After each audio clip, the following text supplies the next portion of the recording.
প্রতিদিন কাক ভোরে যখন শহরের বেশিরভাগ মানুষ ঘুমে আচ্ছন্ন, তখন ঝাড়ু হাতে গোটা চণ্ডীগড় শহরকে পরিষ্কার করার লক্ষ্য নিয়ে রাস্তায় নেমে পড়েন ৮৮ বছরের এক প্রাক্তন আইপিএস অফিসার। চুপচাপ কোনো ক্যামেরা বা প্রচারের আলো ছাড়াই তিনি পরিষ্কার করে চলেন শহরের রাস্তাঘাট। যিনি একসময় ডিআইজি পদে থেকে আইন শৃঙ্খলা রক্ষা ও দুর্নীতির বিরুদ্ধে লড়াই করেছিলেন, কিন্তু আজ ৮৮ বছর বয়সে এসে হাতে তুলে নিয়েছেন ঝাঁটা।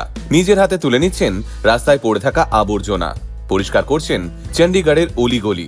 কোনো নির্দেশ নয়, কোনো বেতন নয়, শুধু নিজের বিবেকের তাগিদেই প্রতিদিন ভোর ৬টায় শুরু হয় তার কাজ।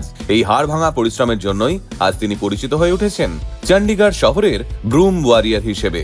আর এই নিঃস্বার্থ কাজকে জাতীয় স্তরে স্বীকৃতি দিতে এবার এগিয়ে এসেছে ভারত সরকার। ২০২৬ সালে পদ্মশ্রী পুরস্কার পেতে চলেছেন প্রাক্তন ডিআইজি তথা আইপিএস ইন্দ্রজিৎ সিং সিধু। তাহলে চলুন আজকের ভিডিওতে আমরা জেনে নিই চণ্ডীগড় শহরের এই ব্যতিক্রমী আইপিএস অফিসার ইন্দ্রজিৎ সিং সিধুর ব্যাপারে বিস্তারিত।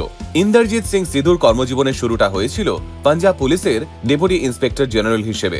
দীর্ঘ কয়েক দশক ধরে প্রশাসনের উচ্চ পদে থেকে তিনি আইন শৃঙ্খলা রক্ষা করেছেন, অপরাধ দমন করেছেন এবং সমাজকে সুরক্ষিত রাখার দায়িত্ব পালন করেছেন।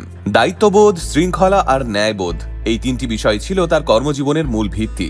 ১৯৯৬ সালে সরকারি চাকরি থেকে অবসর নেওয়ার পর অনেকেই ভেবেছিলেন এবার হয়তো তিনি আরাম করে অবসর জীবন কাটাবেন, কিন্তু ইন্দ্রজিৎ সিং সিধু সাধারণ কোনো অফিসার ছিলেন না।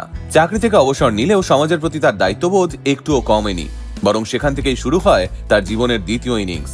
চণ্ডীগড় শহরের সেক্টর 49 এলাকায় বাস তার। সিটি বিউটিফুল নামে পরিচিত এই শহরের রাস্তায় দিনের পর দিন ধরে জমে থাকা আবর্জনা আর নোংরা পরিবেশ দেখে তার খারাপ লাগতো।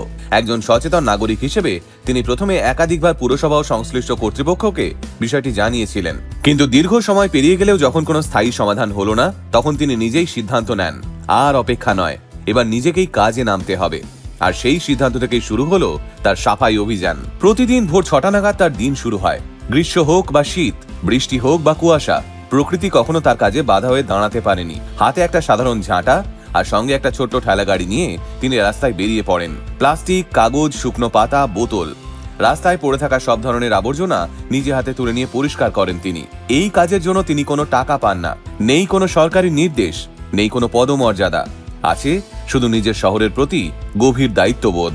শুরুর দিকে এই দৃশ্য দেখে অনেকেই অবাক হয়ে যেতেন, কেউ কেউ তাকে নিয়ে হাসাহাসিও করেছেন। একজন প্রাক্তন ডিআইজি কেন ঝাঁটা হাতে রাস্তায় নামবেন, এই প্রশ্ন অনেকের কাছেই অস্বস্তিকর ছিল, কিন্তু এই সব কথায় কোনোদিনই কান দেননি ইন্দ্রজিৎ সিং সিধু। তিনি চুপচাপ নিজের কাজ করে গেছেন। দিনের পর দিন, বছরের পর বছর, ধীরে ধীরে পরিস্থিতি বদলাতে শুরু করে। আজ আর তিনি একা নন, প্রতিবেশীরা তার সঙ্গে হাঁটেন, কেউ আবর্জনা তুলতে সাহায্য করেন, কেউ অন্তত রাস্তায় ময়লা না ফেলতে সচেতন হন। তার পরিবারের সদস্যরাও এই উদ্যোগে পাশে দাঁড়িয়েছেন। একটা সময় ছিল যা ছিল একার লড়াই, আজ তা পরিণত হয়েছে একটি ছোট্ট কিন্তু শক্তিশালী সামাজিক আন্দোলনে। গত বছর সোশ্যাল মিডিয়ায় একটি ভিডিও ভাইরাল হওয়ার পর সারা দেশে পরিচিত হয়ে ওঠেন তিনি। লক্ষ লক্ষ মানুষ তার কাজের প্রশংসা করেন। শিল্পপতি আনন্দ মাহিন্দ্রা তাকে ব্রুম ওয়ারিয়ার বলেও উল্লেখ করেন। এরপর থেকে ইন্দ্রজিৎ সিং সিধু আর শুধু চণ্ডীগড়ের পরিচিত মুখ নন, তিনি হয়ে ওঠেন জাতীয় অনুপ্রেরণা। এই অসাধারণ কাজের স্বীকৃতি হিসেবেই ২০২৬ সালে ভারত সরকার তাকে পদ্মশ্রী সম্মানে ভূষিত করার সিদ্ধান্ত নিয়েছে। আনসাং হিরো ক্যাটাগরিতে দেশের অন্যতম সর্বোচ্চ অসামরিক সম্মান পেতে চলেছেন এই প্রাক্তন আইপিএস অফিসার।